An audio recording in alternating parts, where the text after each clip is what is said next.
Welcome to the latest addition to the Compliance Podcast Network, the podcast 10 for 10, which brings you the week's top 10 compliance stories curated together in one podcast each week. Tom Fox, the voice of compliance, brings you the compliance professional stories you need to be aware of at the end of your busy week. Sit back and in 10 minutes, hear about the stories every compliance professional should be aware of. Every Saturday, 10 for 10 highlights the most important news, insights, and analysis for the compliance professional, all curated by the voice of compliance, Tom Fox. Get your weekly filling of compliance stories with 10 for 10. Hosted by Tom Fox. 10 for 10 is a production of the Compliance Podcast Network. Stories from the week ending September 23rd, 2023. We begin with the first of three stories from the Wall Street Journal. This comes to us from the Risk and Compliance Journal. David Smagala reporting that 3M was spanked yet again. In August, we had an FCPA enforcement action. Well, this week we had an export controls enforcement action where 3M agreed to pay more than $9.6 million to settle a probe by OFAC into sales to an Iranian entity controlled by the country's law enforcement.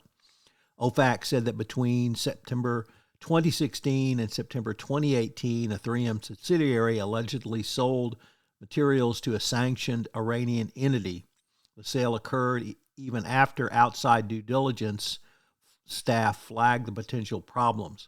3M self-disclosed and cooperated, fired certain employees, and engaged in other remedial actions, which led to the relatively low fine and penalty.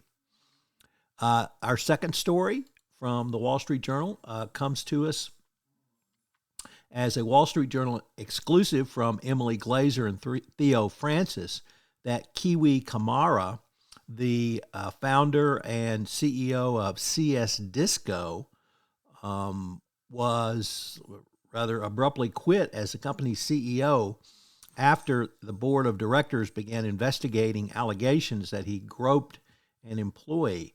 The allegations occurred or allegedly happened at a September 6th dinner, and literally by September 10th, he was gone. So another example of CEOs behaving very, very badly. Next up from Reuters, the Illinois Supreme Court released orders disciplining 26 lawyers, including the former CEO of the state's largest electric company and a founder of Chicago law firm. The Illinois Supreme Court said it had suspended the law licenses of Annie Pramagori and Michael McLean on the interim basis based upon their convictions in the ComEd or Commonwealth Edison scandal in Illinois. The Illinois Supreme Court also approved a 5-month suspension for Chicago lawyer James Rollins, who admitted he lied and fabricated documents to convince partners in his firm that he had invested tens of thousands of dollars into launching the firm. So lawyers behaving badly. Our next story comes to us from a defendant who claims his lawyers, his former lawyers, were and are behaving badly, and that is Sam Bankman-Fried, SBF, claims that or has blasted Sullivan and Cromwell for mismanaging FTX and its bankruptcy going forward. And indeed, just before FTX collapsed in November, one of its outside lawyers had emailed a colleague at another firm insisting the cryptocurrency exchange's finances were stable and that rumors of FTX's demise were silly. He allegedly said, quote, FTX is rock solid, doesn't use customer funds or take credit risk at all. Of course, 4 days later, FTX filed for bankruptcy. So there you go. Bankman-Fried and his supporters are saying that a large part of his problem was because he relied on Sullivan and Cromwell, and the firm's lawyers are setting him up as the fall guy for FTX's implosion, while downplaying their own involvement in the matter. Next up, from Politico, a really interesting story about Catergate, the scandal involving the EU Parliament. Well, it has entered a very different phase now, as more than a dozen defense lawyers successfully knocked the criminal investigation off course, massively delaying the probe. Lawyers for European Parliament Vice President Eva Kaili suggested and obtained enough evidence to accuse Belgian prosecutors of mishandling the case, and so much so to warrant an internal investigation. The inquiry will focus on how the evidence collected and whether this breached parliamentary immunity of the 3 EU lawmakers charged. They basically say this was a spy operation against EU Parliament members, which should have had parliamentary immunity. So a very interesting new phase to Catergate. Our next story comes to us from the Financial Times, and what can only say is a bizarre twist to an incredibly bizarre story that FTX, the bankrupt entity, has sued Sam Bankman-Fried's parents over misappropriated funds. FTX has sued them, claiming they enriched themselves by siphoning off millions of dollars and fraudulently transferred and misappropriated funds from the cryptocurrency exchange founded by their son. The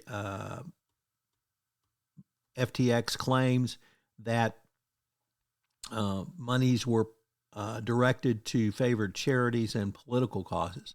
No word as to whether the bankrupt entity will go after those donations. Next up from Bloomberg, the United States Deputy Treasury Secretary Wally Adebayo said that stabilizing Nigeria's currency and rooting out corruptions are some of the top reform priorities for the U.S.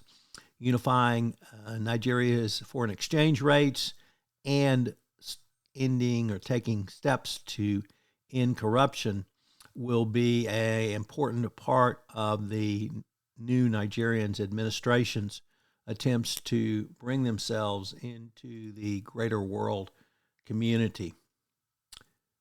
Next up from Radical Compliance, yes, Matt Kelly on 10 for 10, reporting on the real estate giant CBRE, who was sanctioned by the Securities and Exchange Commission for including a pre-taliation clause in employee severance agreements. This is the second pre-taliation enforcement action we've had in a couple of weeks from the SEC, so apparently the SEC is taking these matters a little more seriously under the Biden administration than they did under the nascent Trump administration. Pre-taliation occurs when there has been no retaliation as of yet, but clauses in employment separation agreements prevent employees from reporting illegal acts or other nefarious conduct to the government, and that's a big no-no. Finally, next, our final story from the Wall Street Journal, this one by Rebecca Elliott, Emily Glazer, and Kirsten Grind, that the Justice Department is probing Elon Musk's perks at Tesla going back years. Of course, there's recently been notice that Tesla is building him a house, and that's obviously a corporate perk, but apparently he's been receiving perks for many, many years. No surprise there, and the SEC's permanent Elon Musk wing has yet another case. And finally, from the Global Arbitration Review, the Mozambique tuna case rears its head as the case can go forward in trial in the United Kingdom and will not be referred to Swiss law-backed arbitration. So go Mozambique. Have a great weekend. This is Tom Fox again. Thank you so much for listening to this episode of 10 for 10. As I mentioned in a prior episode, this is the one request I've received most often from podcast listeners of the Daily Compliance News to put together a summary at week's end so that every compliance professional can catch up on the news quite quickly. So I hope you will subscribe, rate, and review to this new podcast addition to the Compliance Podcast Network family, 10 for 10. If you've got an idea for a podcast, I'd love to hear from you. I start many shows based upon ideas from listeners. So give me a shout. You can reach me at tfox@tfoxlaw.com. 10 for 10 is a proud member of the Compliance Podcast Network.